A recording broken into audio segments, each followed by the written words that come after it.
Hello students, मैं गुंजन आप लोगों की इंग्लिश टीचर। हम लोगों ने लास्ट लेटर्स पढ़े थे कुछ, ठीक है। 3 हेड्स हमारे लेटर्स में हो गए थे कि बिजनेस लेटर किस किस टाइप के होते हैं। आज हमारा 4th और 5th हेडिंग जो है इसमें हम वो पढ़ेंगे, ठीक है। तो स्टार्ट करते हैं। सबसे पहले आता है एजेंसी लेटर्स। ये क्या होते हैं? Business firms which do not find it suitable or convenient to open branches decide to establish agency relationships with other business firms in different towns and cities। जो बिजनेस फर्म्स होती हैं जो अपनी ही कोई ब्रांच नहीं खोल पाती किसी और शहर में, ठीक है, वो एजेंसी ढूंढती हैं दूसरे शहरों में कि कोई उनकी एजेंसी ले ले अलग अलग शहरों में और उनसे रिलेशनशिप बना ले और उनके बिजनेस को एक्सपेंड करने में हेल्प करे, ठीक है। On the other hand, it helps to expand business, and on the other, cost of operation and maintenance of branches are saved। दूसरे तरफ क्या होता है कि जो ये एजेंसीज हम लोग देते हैं एक दूसरे शहरों में, ये बिज़नेस को एक्सपेंड करने में हेल्प करते हैं, और एक तरफ क्या होता है कि ये ऑपरेशन कॉस्ट और मेंटेनेंस की कॉस्ट, जैसे देखो अगर आप ब्रांच खोलोगे तो उसकी मेंटेनेंस कॉस्ट भी आप देखोगे, सब कुछ उसका वहाँ पे कैसे काम हो रहा है सब कुछ आपको देखना पड़ेगा। लेकिन अगर कोई एजेंसी ले लेता है उस चीज़ की, तो जिसने एजेंसी ली है वो उसका मालिक हुआ, वो उसकी मेंटेनेंस को देखता है, ठीक है। तो ऑपरेशन की और मेंटेनेंस की कॉस्ट बच जाती है, ठीक है। Establishment of an agency usually take a definite course. Agency की स्टैब्लिशमेंट में एक डेफिनेट कोर्स होता है, ठीक है, एक प्रॉपर तरीका होता है कि उस तरीके से आप एक एजेंसी को इस्टेब्लिश कर सकते हो, बना सकते हो।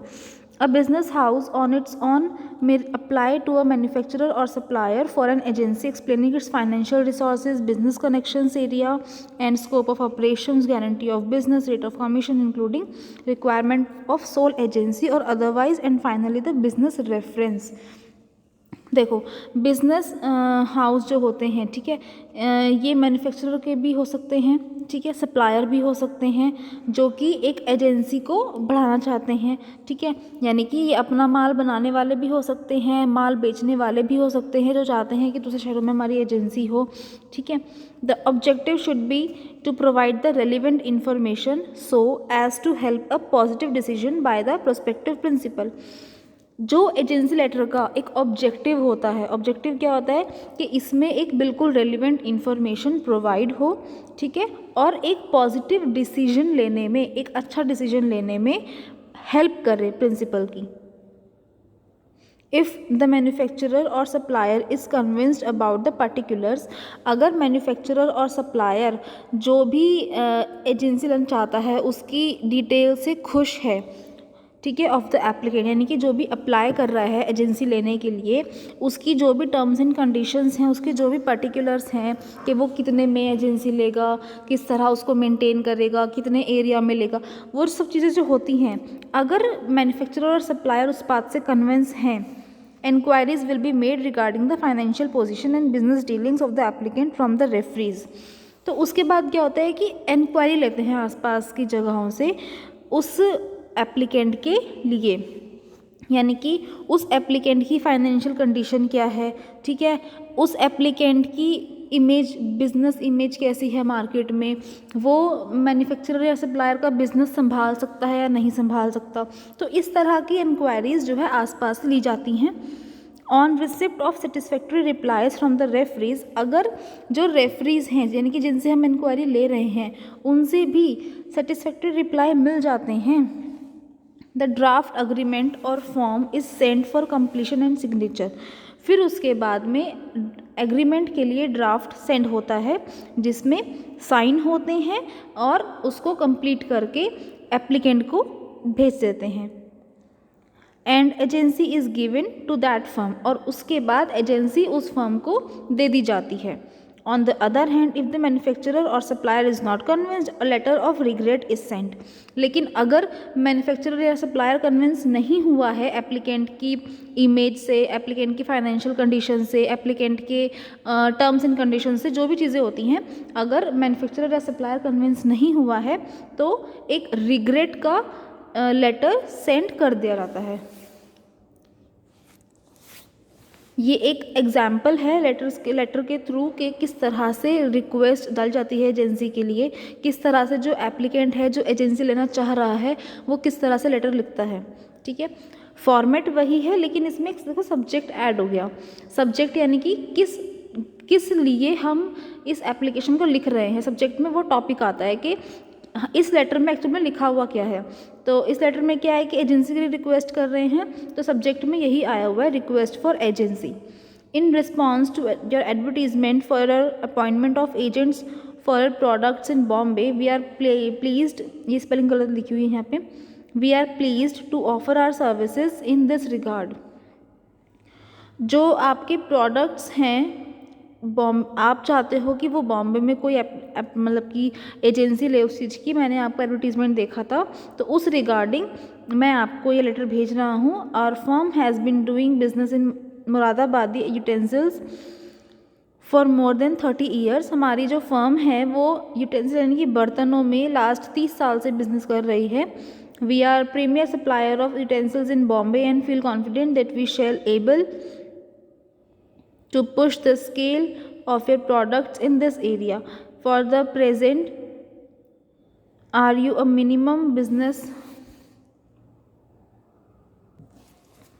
इस सेंटेंस में थोड़ी सी मिस्टेक है, ये मैं आप लोगों को जूम मीटिंग पे ठीक करवा दूंगी। ठीक है, ये लेटर को आप लोग पढ़ लेना, इसमें जो भी मिस्टेक होगी मैं आप लोगों को एक बार जूम मीटिंग में फिर से रिपीट करके इस लेटर को लिखवा दूंगी। ठीक है, इसके लिए आप लोग एक पेज ब्लैंक छोड़ देना।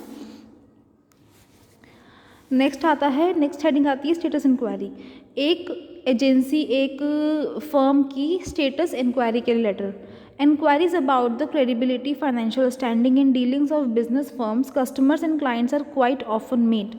देखो इस लेटर के साथ में, इस लेटर के हेल्प से हम लोग एक फर्म की फाइनेंशियल कंडीशन क्या है, ठीक है, वो बिज़नेस से किस तरह से डील करता है, किस तरह से कस्टमर से डील करता है, किस तरह क्लाइंट से डील करता है, इन सब की जो एक्चुअल स्टेटस है, क्रेडिबिलिटी क्या है, कितनी उधारी पे काम करता है, मतलब कि इन सब के जो मतलब एक्चुअल स्टेटस है कंपनी का, उसके लिए लेटर लिखा जाता है। For this purpose confidential letters are sent either to known referees और to business houses and institutions which may have dealings with the firm.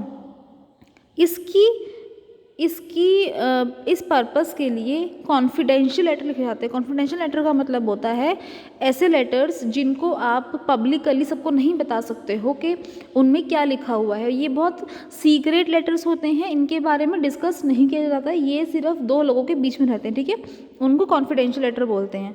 ठीक है, तो कॉन्फिडेंशियल लेटर्स लिखते हैं रेफरीज को या फिर जो भी और बिजनेस हाउसेज हैं जो उनसे डील करते हैं, यानी कि आस पड़ोस जो हमारी इंक्वायरीज होती हैं हम उनको लेटर लिखते हैं। ठीक है, उनका जो जिस कंपनी के बारे में जानना है हमें, उन कंपनी के बारे में जानने के लिए हम रेफरीज को या फिर जो आसपास के जो और कंपनीज है जो उस पर्टिकुलर कंपनी से डील करती हैं उनको लिखते हैं। ठीक है, it is expected that all these letters as well as replies to the same are written in good faith and utmost care is taken to keep the information confidential. इस letter को लिखते हुए हम ये एक्सपेक्ट करते हैं कि सारे रिप्लाईज जो हैं वो विश्वास के साथ दी जाएंगे, यानी कि जो भी सही इन्फॉर्मेशन है वो दी जाएगी, और वर्ड्स का बहुत ख्याल रखा जाएगा कि जो आपकी जिस बिज़नेस के बारे में आप इंक्वायरी कर रहे हो उसकी इमेज ना ख़राब हो, है ना।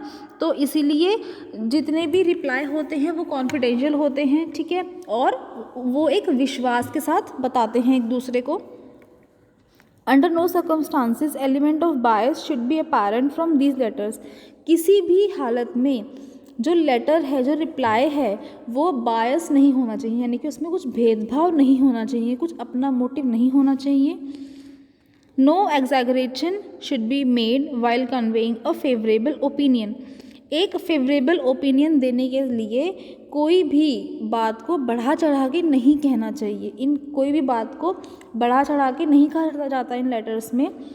where an unfavorable reply is given it should be written in polite language.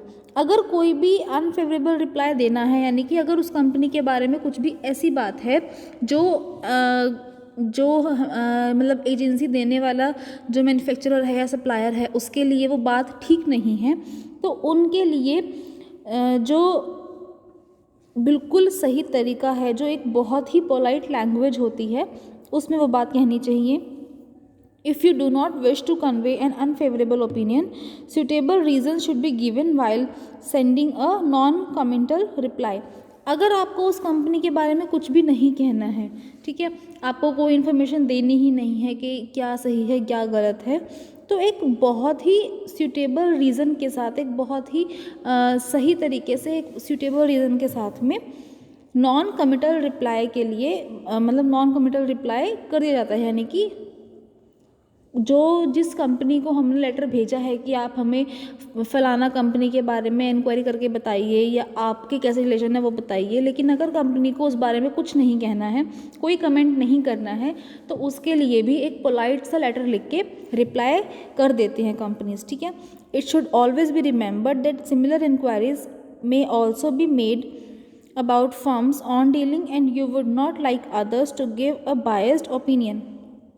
हमेशा ये याद रखना चाहिए कि जो भी इंक्वायरीज़ हम फर्म के बारे में कर रहे हैं वो बिल्कुल भी बायस्ड ओपिनियन उसमें नहीं होना चाहिए. ठीक है. The objective should be to give a straightforward opinion. जो भी ऑब्जेक्टिव होता है स्टेटस इंक्वायरी लेटर का वो बिल्कुल एक स्ट्रेट ओपिनियन देने के लिए होता है. ठीक है. About other firms without in any way spoiling one's own image and business relation. किसी भी तरह से कि जो बिज़नेस होते हैं उनकी इमेज ख़राब नहीं करनी चाहिए.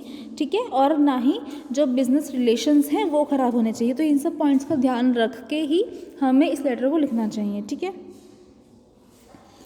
ये लेटर रिक्वेस्टिंग और रेफरेंस है कि रेफरेंस के लिए जो रिक्वेस्ट भेजते हैं उसके लिए लेटर, इसको भी आप लोग नोट डाउन कर लेना अपनी कॉपी में.